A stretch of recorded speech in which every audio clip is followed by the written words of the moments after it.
On April 1st, 2021, I ditched a career I absolutely hated to better myself and do the things I've always wanted to do.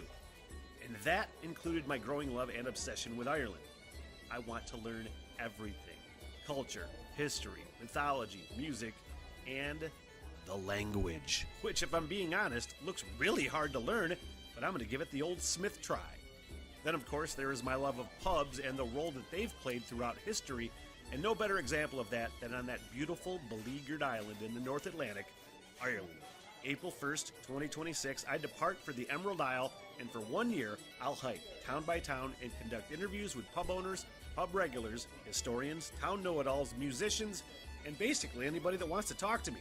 If you'd like to support the project and the journey, basic Patreon support is only $3 a month, but just liking a video or subscribing to the channel and following the journey is just as helpful.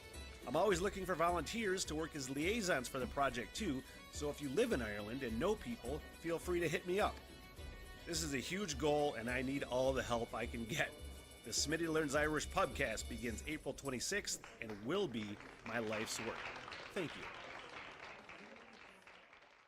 1, 2, 3, 1. 1, 2, 3, 1, 2, 3. 1, 2, 3.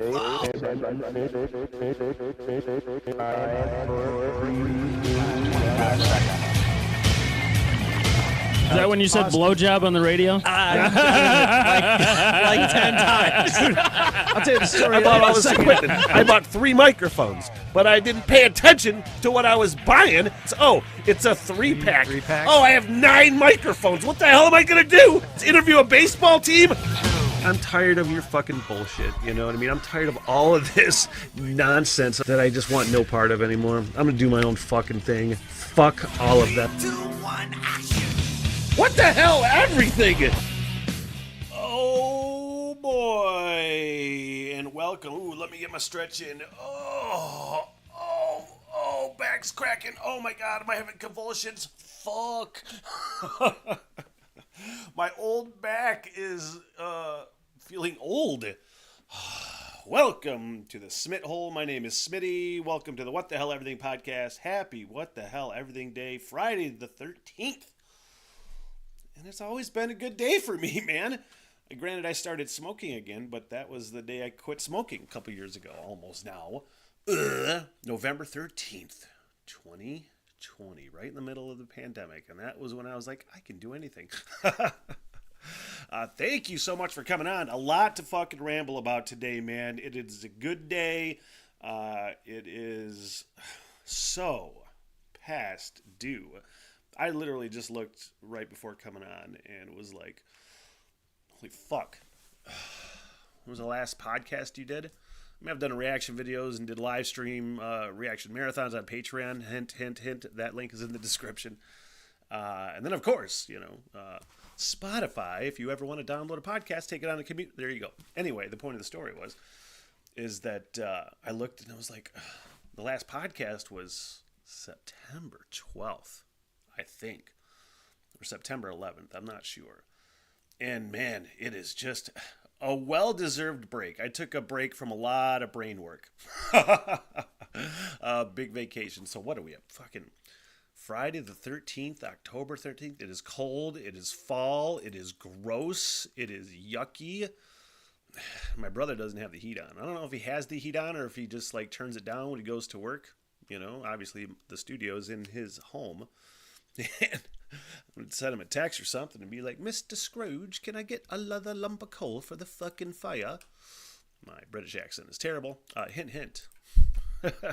Hint, hint, what? How about Smitty's Christmas Carol? 'Tis the season coming up. And anyway, that's just a reminder that's out there. Hey, a lot of stuff to ramble about, like I said. I was just talking about the weather and just shitty, and I'm just hating...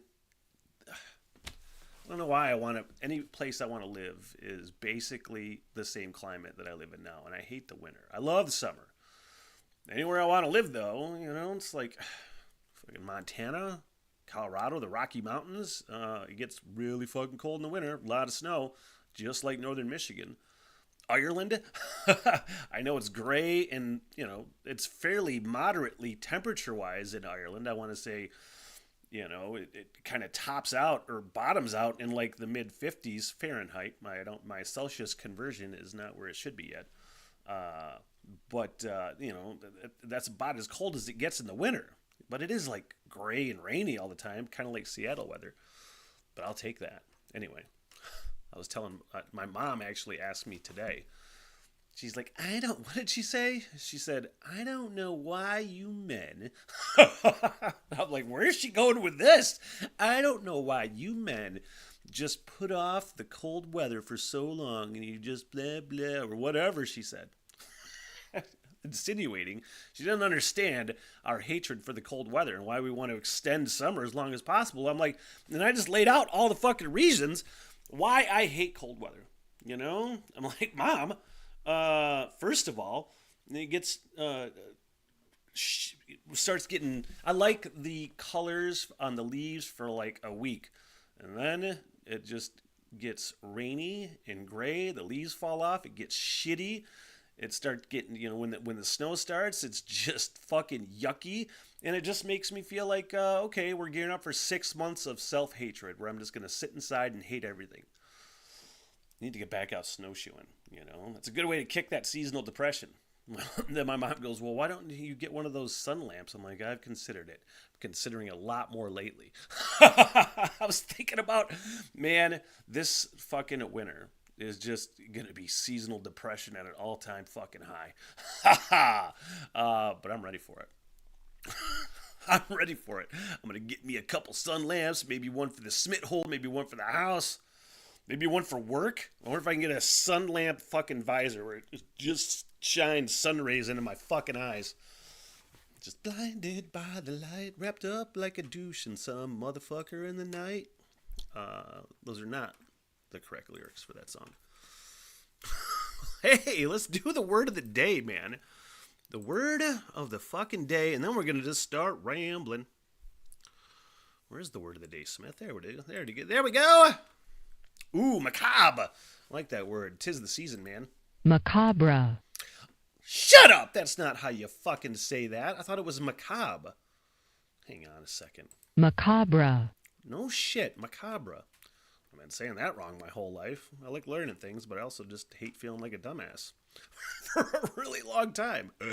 Macabre. Meanings and examples. I have a guess.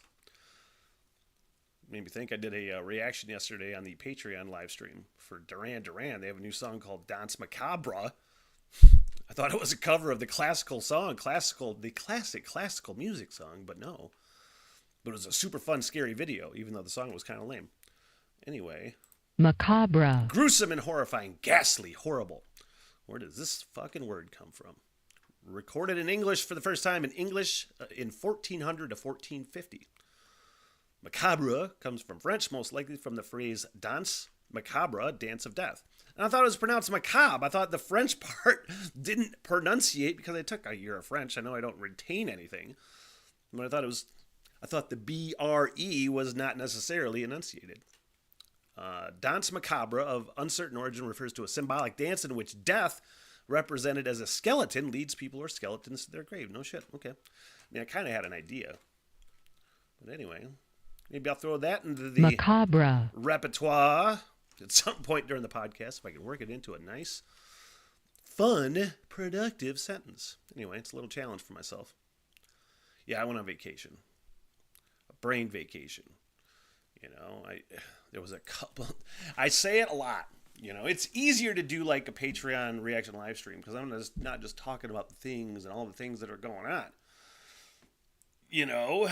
But so that's easier to come in and do. But I remember it once specifically. One Friday I was going to do the podcast and then oh shit, I got something else to do. I can't do it. But there was one Friday I was just like, man, like I say, some days you shouldn't turn the microphone on. Should not be talking in front of a microphone. So, I mean, I had that Friday off. I had the Friday that I fucking realized I had something else to do. Then I took a solid week and a half just off from everything. From everything. Except for the work that I have to do at my job. But I did take one day off last week. And I took a Wednesday off. And Monday, Tuesday, Wednesday, I stayed at a fucking really nice Airbnb in the beautiful metropolis of Alpena, Michigan. And that is, honestly, man, I bet you that's my favorite town in Michigan. When I'm done with the whole Irish thing, my plan was originally, and it changes, I have different goals at different times sometimes. The main goal is still there. But the point of the story is that, you know, when I decided I'm going to go to Ireland for a year, do this thing, then I was just going to move out of northern Michigan. It's time for me to see other parts of the world. That's kind of my goal. I said, well, I'm going to move to Montana. I'm laughing because I totally forgot my train of thought and where the fuck I was going with this point. Let's just take a look at my notes. Oh, yeah. Vacation. If I ever come back to Michigan and decide to retire in Michigan, it'll be probably fucking Alpena, man. Just a super cool town. Really, you know, small town, but a bigger small town. Probably as fucking northern Michigan towns go. The bar scene is really cool, and that's important to me. I like a good pub scene, man. There's the Black Sheep, which is a really cool Irish pub. There is Latitudes, which is probably my favorite fucking dive in Michigan. Austin Brothers Beer Company, a fantastic brewery. They've been there for like 5 or 6 years now, probably. And it's always good beer and always good fucking food. Where else did I go, man? I honestly 3 days in this apartment, and I listened to audiobooks, and I just had a nice bottle of fucking Jefferson Ocean, and I just sipped some whiskey and walked around town and just didn't say fucking words, man. And didn't have anybody say words to me. That was key too. You know, I really just embraced the solitude and silence for fucking 3 days and had a great time, man. Fucking, again, walking downtown in Alpena. I was just like, I'm just going to walk around and see what they do. You know? And I walked down to, what brewery is that? There's a new brewery. Is that Hopside? Perhaps. They have good beer. I went in there, but on the way there, I'm like, holy shit, there's a tequila bar downtown Alpena that I never knew existed, or I didn't know about. So I'm like, well, I'm going to go in there for lunch, man, and get some fucking margaritas. That sounds fantastic. But I'm like, I'm going to hit the brewery first. So I went in there, and I got a really nice beer cheese pretzel with a beer cheese dip, and I got whatever beer I had. And tasted a couple. That's the cool thing about breweries, most breweries, where you can just go, have one or two, and then taste a couple, and be like, all right, I'm going to get that next time. And then I just got a pretzel with beer cheese, and I ate that, and I'm like, well, I'm definitely going to go down to this tequila bar, which was fucking fantastic. And I asked the bartender, I'm like, how long has this place been here? She goes, 5 years. I'm like, man, I don't come here near enough. Nobody ever told me this place existed. But fantastic margaritas, 2 fucking awesome burritos, and just, you know, just me time where I'm just sitting there. I didn't go on like YouTube analytics once, I don't think, and just totally fucking detached, you know. Because burnout is a real thing. And that's where the fucking point I was at, man. Was just burnt the fuck out. And when I saw a great little meme. You feel like you're hitting a wall. And the meme said something like, hitting a wall is okay. Sometimes you gotta have something to lean up against. And I was like, oh, that kind of makes fucking sense, man. You just got to take a breather. You just got to take a second away because, as I say all the time, doing this thing, and has been relayed to me many times by many other like creators, YouTube creators, podcast hosts, whatever you want to call it. It's the fucking grind, you know. And my podcast primarily is the subject matter is shit that's going on. You know, I ramble about the news a little bit. I kind of just ramble about funny shit that happened during the day. And when you're just in you're hitting that wall, you're like, woo, I got to take some time. I'm like, glad I did. Because I came back and, you know, it wasn't as profound as I was hoping it would be. I was hoping I would take a solid 3 or 4 days. Because the last time I took 3 or 4 days at my Alpena Airbnb, I came back and wrote a 4-page resignation letter to the fucking radio station. You know, I was just like, you know, I came back hoping for some fresh perspective on all the struggles that I was having. And like the first day back was the worst day, man, at the radio station. I was like, nope, I'm out. So I was hoping for something not profound, but just trying to like figure out the hurdles. When I say the hurdles, I talk about the mental health thing all the time, just the anxieties and the worries, and there's so many similarities between like when I was doing radio and doing podcast stuff. As I say many times, I had to work really fucking hard in radio in Northern Michigan. And honestly, this is a great segue into this next talking point that I want to make, which is one of the best anniversaries ever in my life. Like in radio, I started, 2007, February 2007, I started at the radio station, and pretty much since I was hired, I was kind of allowed to do whatever I wanted. It was kind of, I don't want to say unprecedented. There's other radio people that have just kind of got to do the same thing. Just impose your will on people, on listeners, and the bosses, like what you do. So they're like, yeah, let them keep going, There was a lot of help along the way. I had great co-hosts on the radio. I had great friends and coworkers and things like that, and a great support system at the radio station. But it was a struggle. So I say all the time, like, especially doing this podcast and transitioning into like the internet realm, like, I'm not the type of person that like you're gonna probably gravitate towards right away. It takes like a certain amount of me just wearing you down and going, oh man, I kind of like what he does. He kind of comes off like a loudmouth fucking asshole, but maybe there's a little more to it, hopefully. But it takes time to build, and the similarities between doing the radio show and the podcast, I mean, I'll get into that. But the anniversary of coming back to the radio station after getting shit canned, because I have to break the story down, mostly for people that, are new to the podcast or whatever, or maybe haven't heard the story. But was it 2017? Look at the fucking memory, Smith. Yeah. 2017. I'll do it in as much detail as I can, but keep it as brief as I can. It might be a long story, though. Doing the afternoon show for a dozen years. I was pretty fucking well established. Ratings were good. And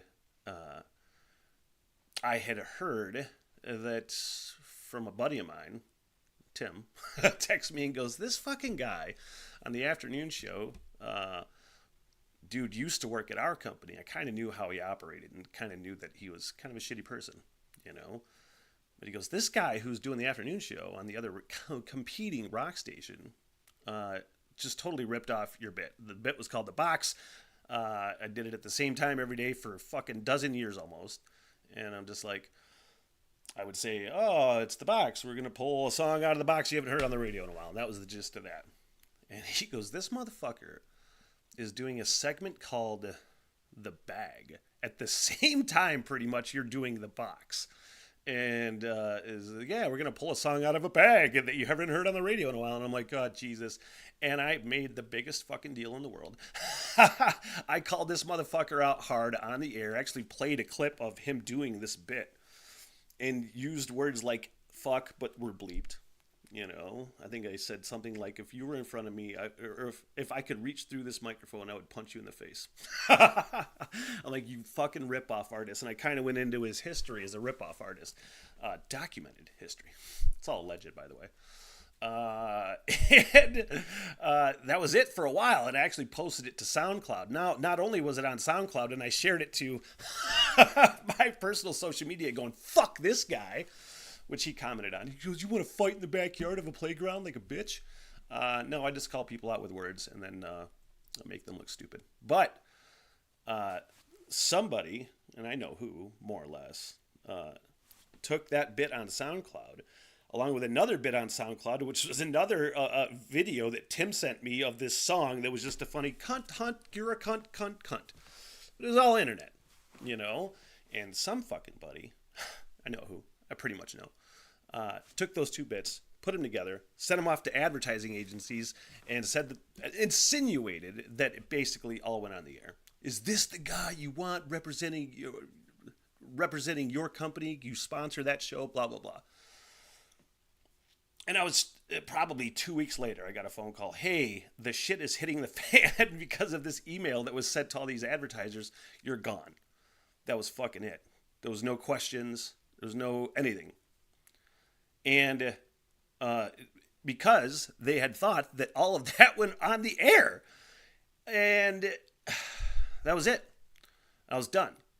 And what the fuck am I going to do? I go to Right Brain. I got a job at Right Brain Brewery, bartending.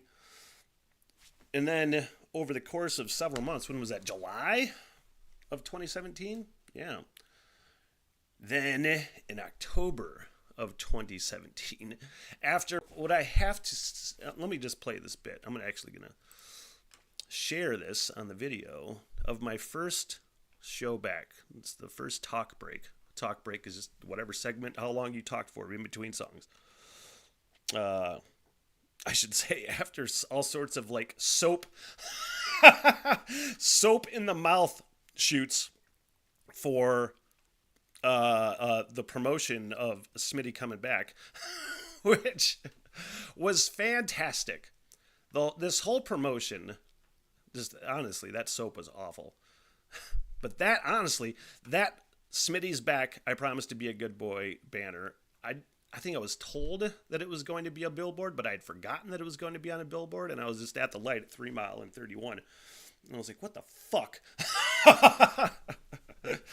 And it was like the coolest campaign to bring me back, because once I think the owners realized what was happening, mixed with I can't even really describe it, man, just hundreds and hundreds of social media love and correspondence into the radio station saying, what the fuck? You know, it really did culminate into this huge fucking comeback thing. And they decided to bring me back. And the way that we decided to have me come back, they had hired somebody else for the morning show, or excuse me, for the midday show. And we set up a bit that they were going to do the welcome party for the new DJ in the middays and announce the new afternoon show host at Right Brain, the place where I worked. And I was like, oh, these motherfuckers, how could you do such a thing? And had this whole campaign titled Team Smitty. Let me grab this fucking tease. This is honestly one of my favorite goddamn pictures, probably of all time, because it just fucking made me so happy. Those are good friends of mine, Rick and Nikki Jurwitz. Rick is a fantastic author, horror author, and Nikki is a wonderful baker, 100%. But it just had this whole culmination. And then, you know, gearing up to this day when I came back on the radio, it was like, hey, we're going to have this party tonight. And then, let me display this so you can see this video of my first break back. And then I'm going to discuss it and just why it was so impactful and pivotal to me. How do I do this? Just like this. Yay! With the intro that I still have by when I do. 1, 2, 3, 1, 2, 3.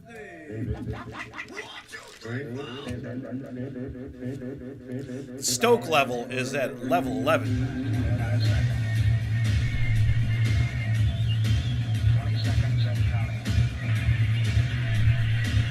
I can't believe this is happening. I'm so fired up.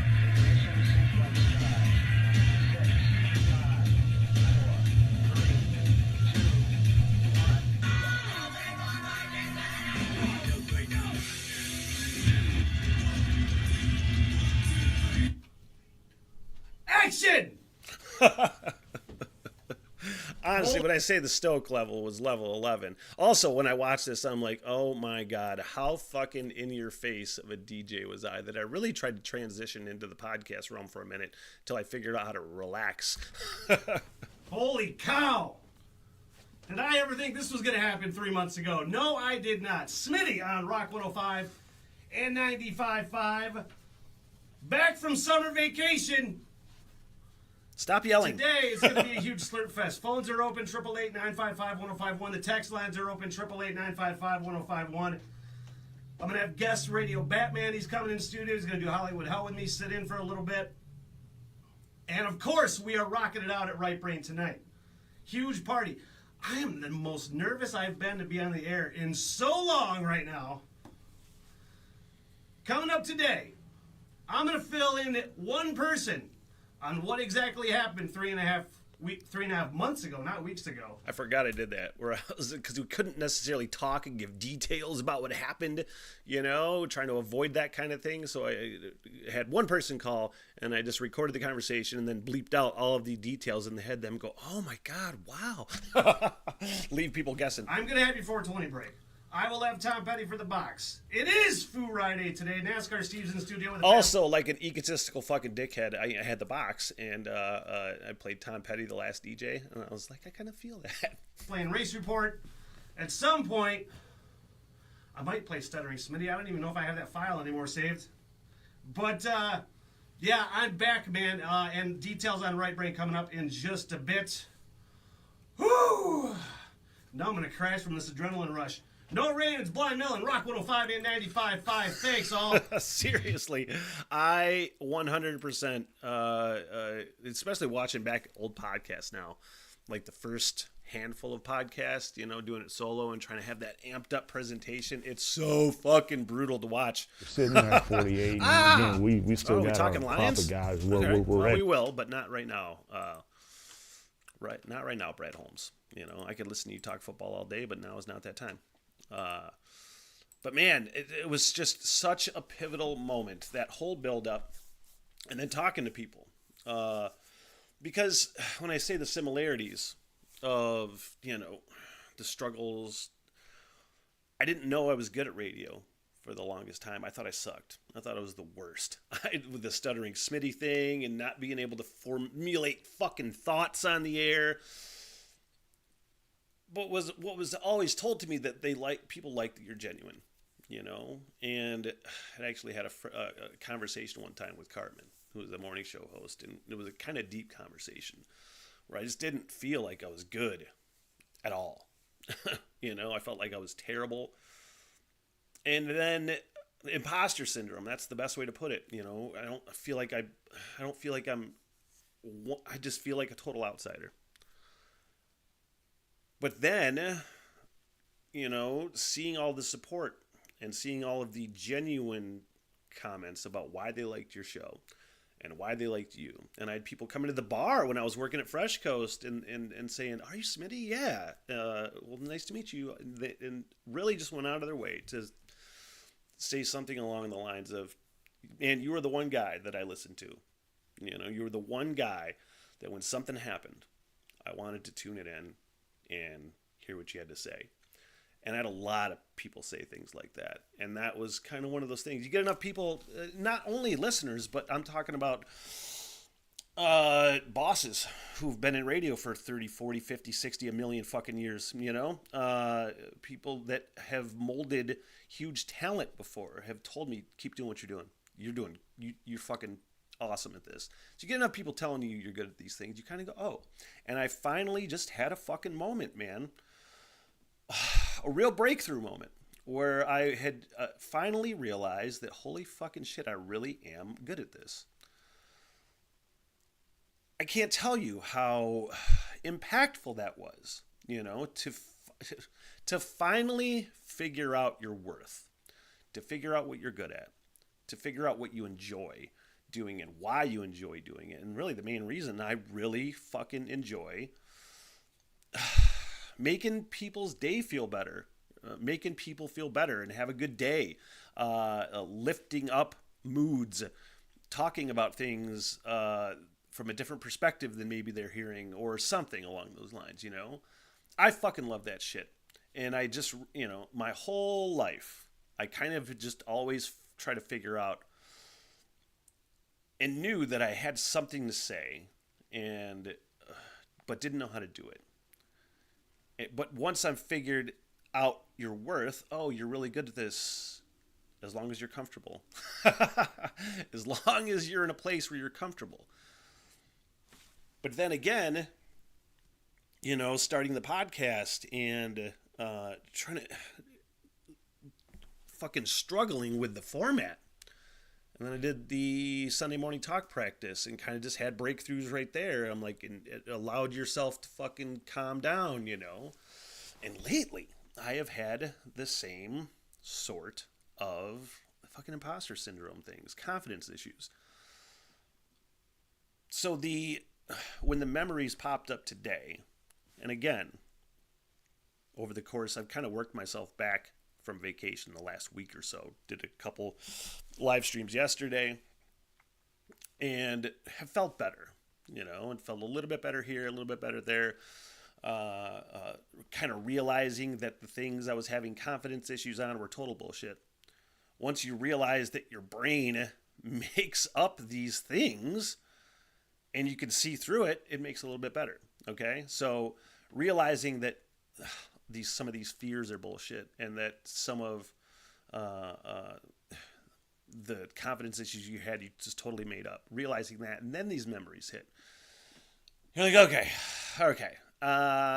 It's just one of those things. I like to say all the time, I thrive on reminders. You know, I forget shit pretty fucking easy, just in general in life. But in the big life lessons too, people have a tendency to forget, man. You know, so when I liken it back to how hard it was and how much of a struggle it was in radio getting going, it got better. And you gained an audience and you did a thing. And it was super hard getting this podcast going. But you're building an audience. You're doing a thing. It's the same feelings like it was before. When you're down, just remember that you've been down before and you fucking came back from it. You know, I love it. And I love the fact that I'm kind of figuring that out more and more and more. You're going to have your shit days. You're going to have your shit weeks. You're going to have your shit months, you know? And you know. So, man, I actually had I've had people ask me several times, lots of times. You came back and you're triumphant and you came back to the afternoon show and you did these, you know, your ratings were top notch and fucking things were going places. Why did you leave? And that was one of those things where I was just like, I kind of was already, I don't want to say I was over it, kind of over some of the decisions that were being made and the presentation that was being made. But when I came back and there were some new people involved that I wasn't down with, and some decisions that were made that I wasn't down with, and it is progressively over like the year, I was like, okay, I kind of see the writing on the wall of where this is going. So I'm going to leave. I was in with Right Brain. I was still working there part-time. I got what I thought was a pretty good opportunity. And it just didn't really turn out to be kind of what I thought it was. So when a morning show opportunity popped up, I was like, I'm going to give that a shot. You know, never done mornings before. I think I could do it. Bring in a co-host. Yeah, it'll be awesome. Great buddy. And then COVID hits. And then you're fucking...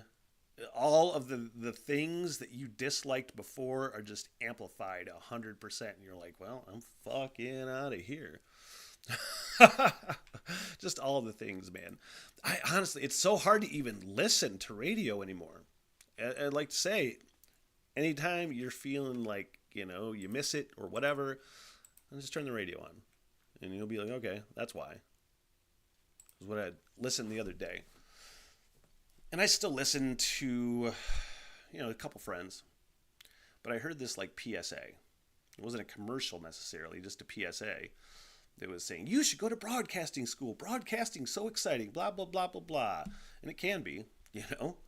But just like, by the same token, why the fuck, when I say you, it's a general you.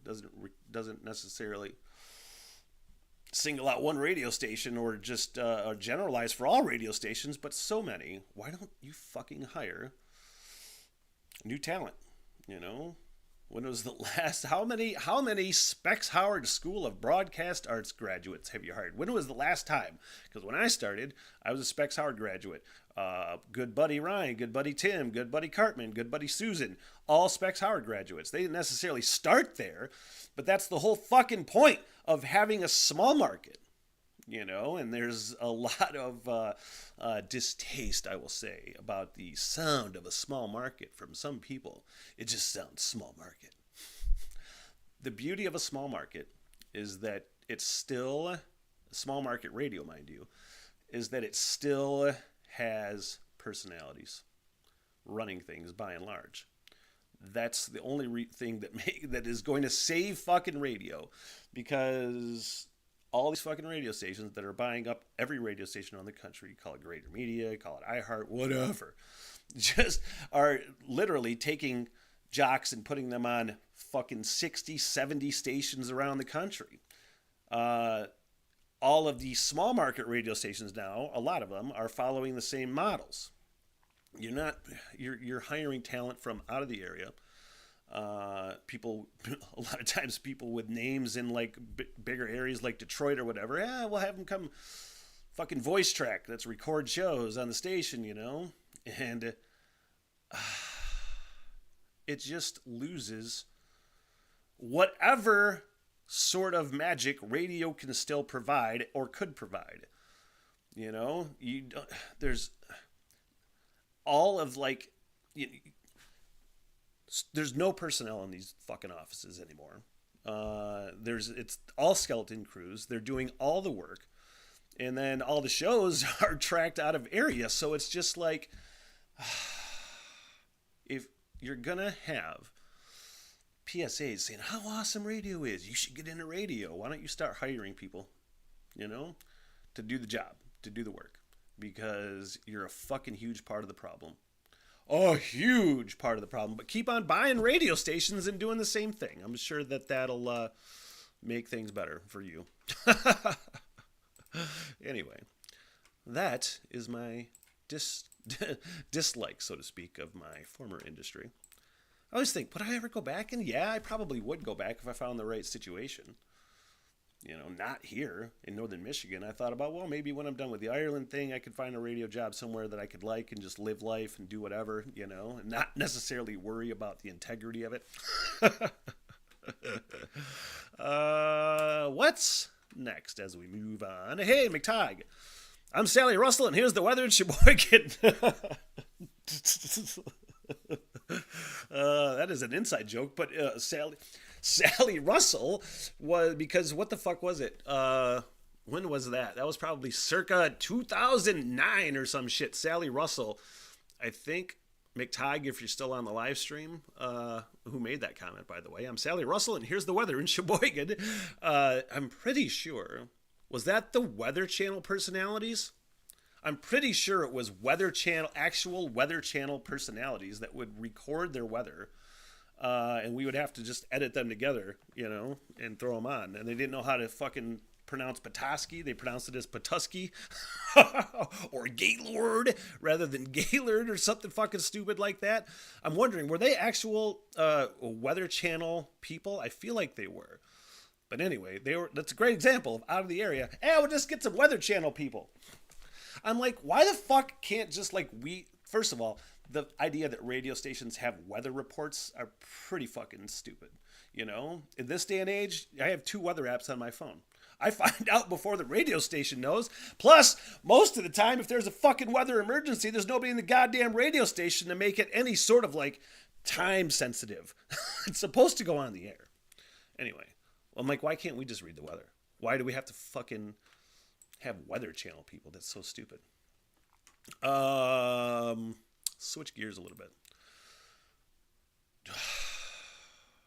Israel.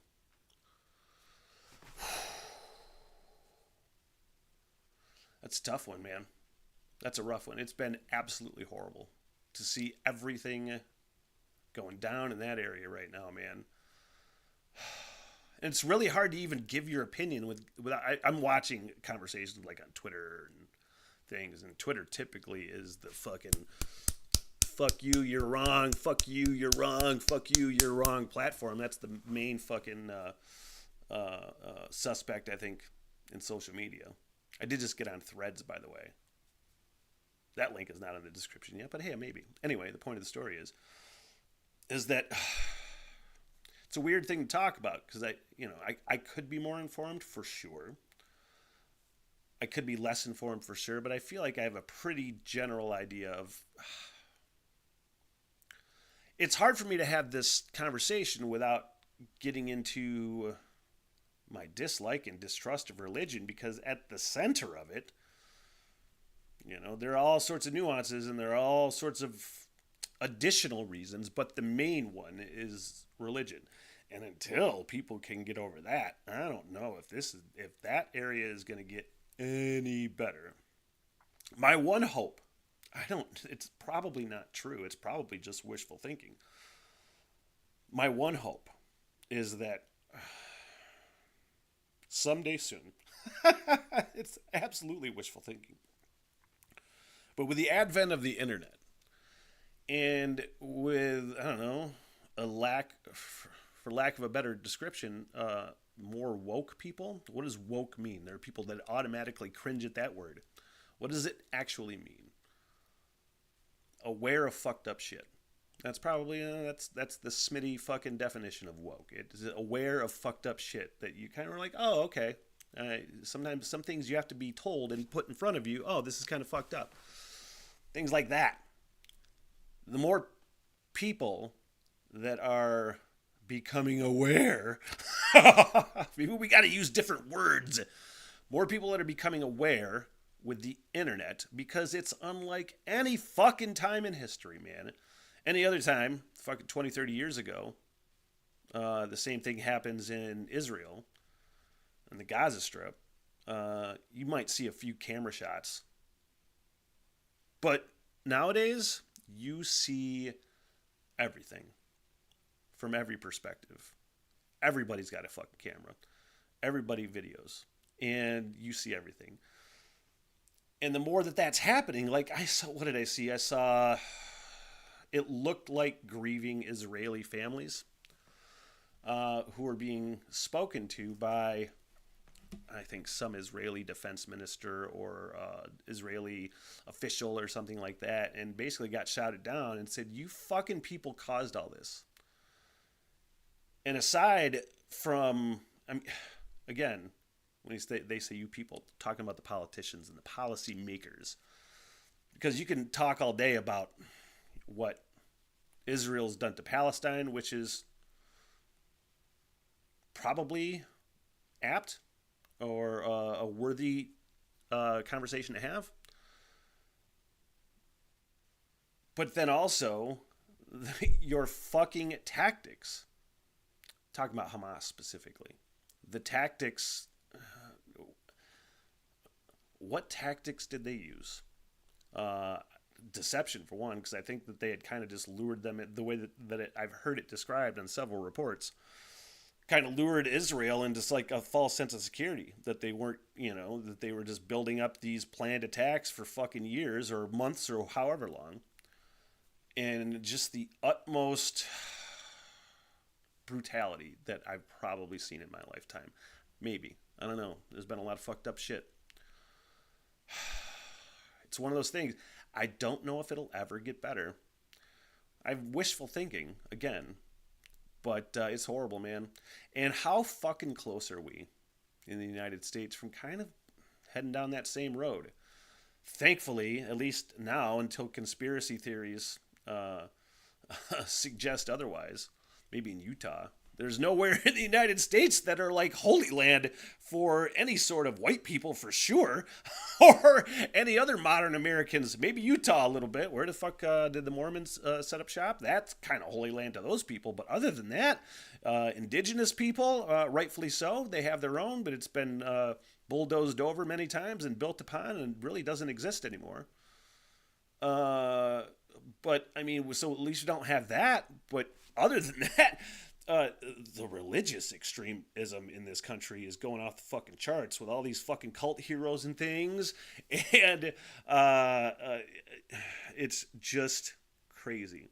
Watching all those parachutes come in, and then in Israel, and I saw some fucking comment on it online where it was like, Wolverines, this is why we need AR-15s.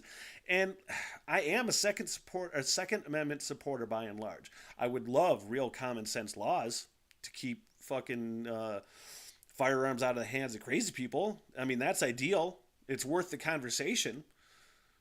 But I'm also of the opinion that, man, if Donald Trump got his way, and I'm on record, I don't like that motherfucker. I never have. I don't trust him. I think he's one of the worst goddamn individuals in the history of the United States of America. If that administration, if those motherfuckers at the January 6th thing, the insurrection, if they were successful in some way, shape, or form, if they would have been maybe better organized or something like that, and somehow, some way took over, I don't even know how that would be possible, especially then, but you don't tell me those motherfuckers are planning something? You don't want to be armed? Because I honestly see it happening. It's crazy in here right now. And it's so, and I think of like Ireland, where I want to go too. And I always kind of just think to myself, and I've said out loud a couple times, when I go to fucking Ireland, it's just going to be a great way to get the fuck out of all of this thing that is happening all the time here. But it's not going to really stop. I mean, those same arguments are being had pretty much everywhere. And then I think of like Ireland, who still are fairly conflicted, at least a little bit, over not being united. And they've had some insane history as well, just from conflict and brutality standpoint, and it's happening fucking everywhere. It's getting to a real fever pitch here, and it's mixed with the internet and AI, and no one knows what's fucking real. So maybe the internet won't help. Probably not. Oh boy, what a day. Yeah, Weather Channel peeps. I knew it. Thanks for coming on, McTag. Sheboygan. That was another dumb mispronunciation. I mean, not as actually as dumb as Sheboygan. Just kidding, Sheboygan. But Sheboygan is actually way dumber. Man, it was so funny. I helped my parents. They had a leaky sunroof. And it's just one of those like flats. It's super like plywood, super flat. It's just a sunroof. There's no pitch on the roof or anything, but it was leaking all this summer, just worse and worse and worse. And I go to my dad and I'm like, "Hey man, I can help you fucking fix that. What's it gonna take? Okay, we need a few rolls of like, what do you call that? Not tar paper, but roofing sheets or whatever the fuck it is. Need 3 rolls of that. Okay, got those. Get some staples." I'm like, "Oh, I got staples. I got a staple gun." He goes, what size staples are they?" This is a great example of just like probably how much my dad is just disappointed in me sometimes, because I don't know things, you know. I know a lot of things, like quick history. Like I know how to work on cars, and when I was in the Army, I actually drove trucks for a little while, and I worked on trucks, and I could change a tire in fucking minutes, and have a fairly working knowledge of mechanics. And if you put me, and I like, let's just say I got to figure out plumbing, you give me enough time, I can fucking figure something out. Let's put it that way. But when you ask me, what size staples do you have? I'm like, I don't fucking know, Dad. I have a staple gun, and I buy staples for the fucking staple gun. What size staples are they? Those should be things I know, probably. But it won't be anything I know until it's time to find out. You know, if I went and got staples, I would be like, "Oh, there's wrong." I would just have to fucking learn through trial and error. And then hopefully at the end of the day, I'd be like, "Oh, these are size half-inch staples or something." Why do I have to go into this voice? I don't know. Stupid. It's also as stupid as saying stupid. I bet you I at this point am probably, let's see, this, I'm doing the math, 60% compressed. 60%. I have compression socks that go all the way up to my knees. I have compression shorts that go halfway down my thighs. All I need is like here up into the sleeves. And there's a coworker that has a compression elbow sleeve, and my fucking elbow has been hurting lately. I don't know if that's arthritis. I don't know if that's tennis elbow. I don't know if that's because I sleep like a fucking dipshit with my arm out all the time, and I wake up and I'm like, ow, my elbow hurts. So I'm thinking about that compression sleeve as well, and going up to 70% compressed. I wonder what they'd do if I just came in with like a fucking chest and neck and head compression. But it's working. It feels great.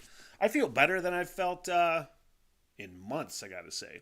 Because I always bitch about my like legs and knees and things. And that's, when I'm working, like I can walk all day long and hike and feel great. But what challenges you physically about this particular job, it's going to sound stupid to people that actually work for a living. And this is real work, don't get me wrong. But like pushing carts, with food and dishes through like chairs of the dining area. That's the main culprit. And you're fucking, I'm trying to describe this. You're like twisting with your legs and your feet and your ankles. They're always moving. Your ankles and knees are doing this thing, weaving in about tables and chairs and things while you're pushing this cart. And my fucking feet and legs are just screaming by the end. But they've been feeling fantastic. Plus, I've just been, I haven't been bartending lately, and I haven't been running my ass off as much because I've been waiting tables now that we are close to fully staffed at Bourbon 72. It's fantastic. Not having the staffing issues is great because we were short-staffed all summer long, as that dumbass Kid Rock fucking song would say. Man, can I fucking please talk about, especially if McTighe's still on, let's talk fucking football and Detroit Lions. My God. This has to be the most exciting time I've ever had as a Lions fan. Even in like even in the 90s when the Lions were in the playoffs pretty much every other year, 91, 94, 93, I think 93 they won the divisional title. Well, that was the last time they won a divisional title. Last time they won a playoff game was the 91 season, actually 92. Not the 92 season, but it was in 92. You get what I'm saying? But even those teams, there was always just this level of dread. The dread that has just doubled every year because it's just gotten worse and worse. It seems like they suck more and more. The despair happens more and more. Your knee-jerk abusive relationship reaction is to go, okay, I'll try it again. Don't hurt me again. And it's fucking different this time. I can't even tell you how much of a man crush I got on Dan Campbell, the fucking head coach of the Detroit Lions. First of all, I was talking to Levi about this. They're the Metallica team, and you can sell me on that shit all day long. The fact that they're the Metallica team and their head coach is a giant Metallica nerd who quotes Metallica in the whatever scenario. Like, I can get down with this guy. There's more to him than just biting kneecaps and being a fucking meathead. I knew that right off the bat. But just to find out that your coach is probably going to be the coach of the year, especially if they can keep this going. They're 4-1 right now. And if this fucking team can accomplish even a little bit of what it seems like they can, you're going to be the greatest head coach in Detroit Lions history in a couple years. And you want to talk about like a sports savior? Oh, geez, oh, peace. And then I mentioned Brad Holmes earlier. They have they finally have a system, a trustworthy, for them in the last 2.5 years, tried and true fucking system. Through the draft, what kind of players to get, what's the scheme going to be, what's the attitude going to be, and the whole fucking team reflects it. And what's happening now, as they're getting better this year already, is just total confidence and dominance and just this knowing that you're destined for great shit this year. I don't want to say, I think they can win a Super Bowl. I don't know if they can beat San Francisco. I think they can.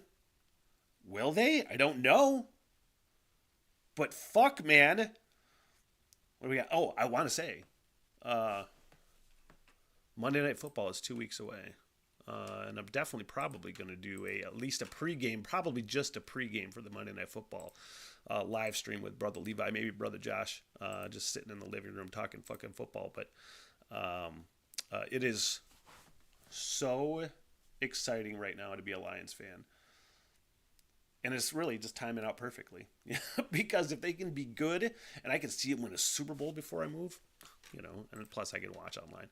I was actually considering watching rugby very, very, because I've played rugby before. I don't remember the rules. I played like 1 or 2 matches when I was in the Army. And that was just because I was new to Fort Polk, Louisiana, and a few guys, hey, you want to play rugby? And I was like, I want friends, I'll play. I didn't know what the fuck I was doing. But Ireland's in rugby, or at least they were. It's not over yet, I'm sure. The Rugby World Cup. And I saw that they won the first 3 matches, and I think the other one is probably either today or, and I think this thing goes for a long time. And I wanted to start doing like reactions to rugby, and I may still, because that's a fun sport. Anyway, I think that's going to do it for me, you guys. I am going to leave now, but please remember, Patreon. $3 a month, $5 a month gets you all the live show reactions. It gets you all the stuff. $3 is basic support. That gets you the reaction marathon live streams. That gets you pretty much the basic. That's basic support. And then, of course, you digging the podcast, check out Spotify. That link is in the description. And you can always do downloads for the podcast on your favorite podcast delivery app. And if it's not there, then let me know, and I'll try to find one that I'll try to get it up there. That's all I'll say. And that does it for me. I'm out of here. Thanks so much, guys. So long, sucker. Good night, everybody. I am so sorry for everything that has happened. Bye-bye. Yeah, all right. I'll see you guys there. By the bar and get your face, huh? Get me paid, bitch. Sit, boo-boo, sit. Good dog. I love y'all very much. Peace out. Good night, ladies. Good night, sir.